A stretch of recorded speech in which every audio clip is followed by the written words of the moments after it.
In this video, I will show you how to find the user registration date in WordPress. And as an example, let's assume we would like to find out when the user under the name Nick was registered. So to get this information, I'm going to be using a free plugin called User Registration Date.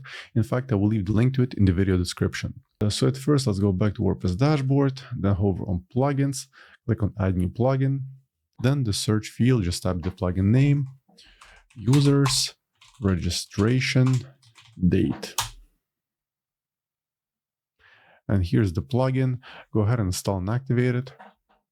Once the plugin is active, go ahead and hover on users and then click on all users. If you look closely on the right side of the screen, you'll see a new column called registered.